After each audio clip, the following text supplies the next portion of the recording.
Hi everyone, it's Audrey here. Today I want to talk about why it's so hard to lose weight when working 24/7. Of course, there are a myriad of reasons as to why, but in today's episode I want to talk specifically to the perimenopausal and menopausal women out there.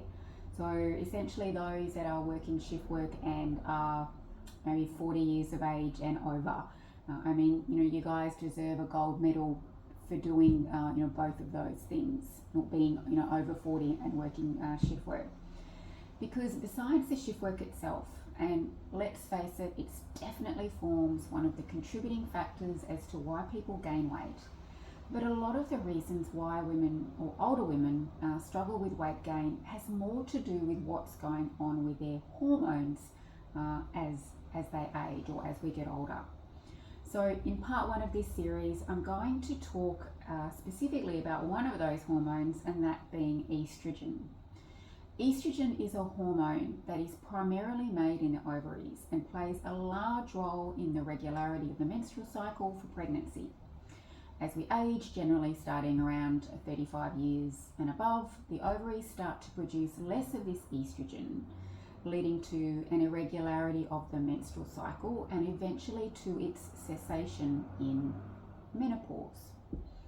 Of course, this brings with it a whole host of other signs and symptoms, which I'm sure you're going to be able to relate to some of these. Things like hot flushes, night sweats, headaches or migraines, fatigue, etc.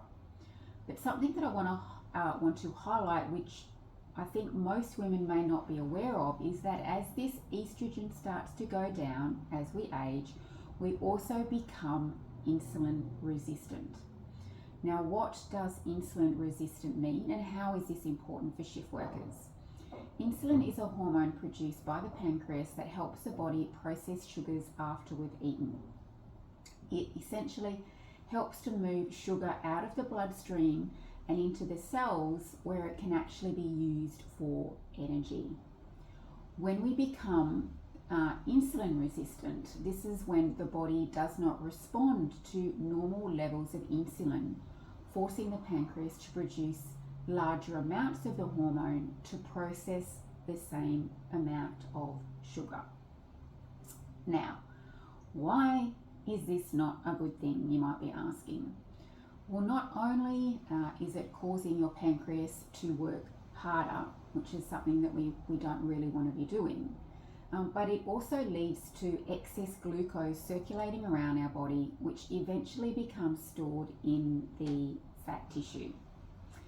Storing excess sugar in the fat tissue is not necessarily a bad thing because it's the body's inbuilt protective mechanism kicking in. As too much glucose is actually toxic to the cardiovascular system. So if we've got too much sugar running around in our body or our cardiovascular system, it can become quite toxic, which is not a good thing. So when it comes to our survival, the body will also prioritize protecting our organs first, which is why fat tends to get stored around the midsection of the body, or that belly fat area, also known as visceral fat. So this is the fat that you can't necessarily see deep underneath the muscles and so forth. Now, the double whammy for shift working women here is that chronic sleep deprivation also impairs the ability of fat cells to respond to insulin as well. This has been shown in numerous studies, including one where they followed healthy adults through 4 days of 4.5 hours of sleep in bed versus 8.5 hours of sleep in bed.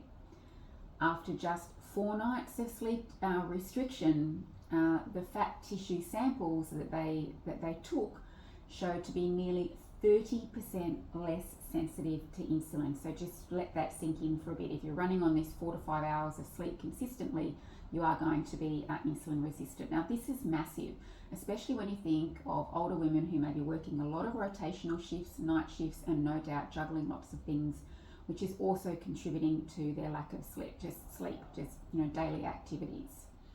So what can we do about it? Well, Now that we know that our bodies don't process glucose as well as it does normally as we get older due to these declining estrogen levels and sleep deprivation, I want to give you 3 tips.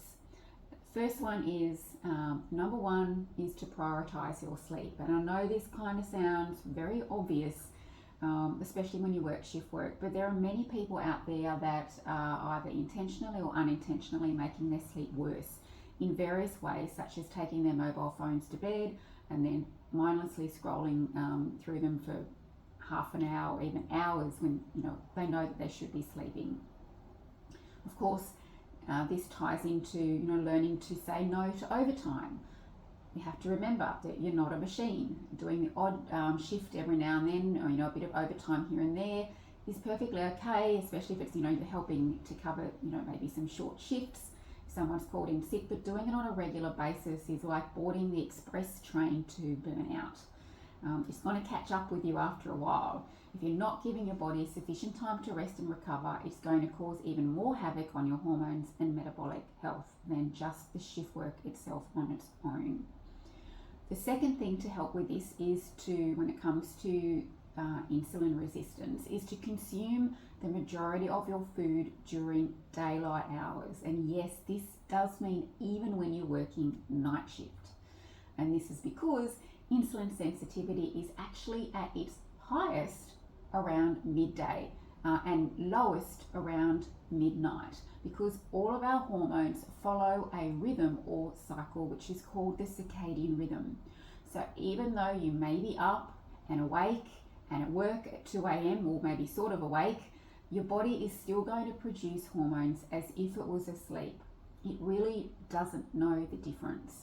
So if you're eating in the dark, especially in the middle of the night, around midnight, or even 2, 3, or 4 a.m. when melatonin, which is our sleep regulating hormone, is quite high and glucose sensitivity is at its lowest, you're going to become more insulin resistant, which again was going to contribute to that weight gain.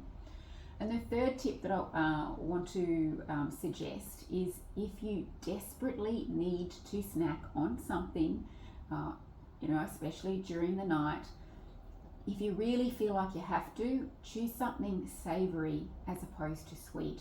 And this is because savory foods don't spark your blood sugar as much as those which are highly refined and processed or sweet.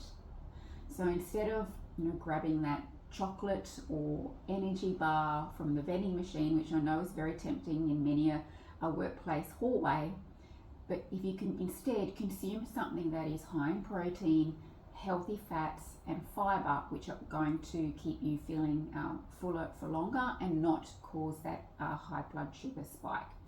For example, having a hard-boiled egg topped with maybe a spoonful of hummus, a small tub of Greek yogurt topped with a handful of pecans, or nut butter swirled into it. Just a few little suggestions for you there. So I hope you found this episode both insightful and helpful. Please stay tuned for part 2 of this series on shift work, menopause and belly fat for more strategies to help you, especially when you have these sorts of challenges whilst working 24/7.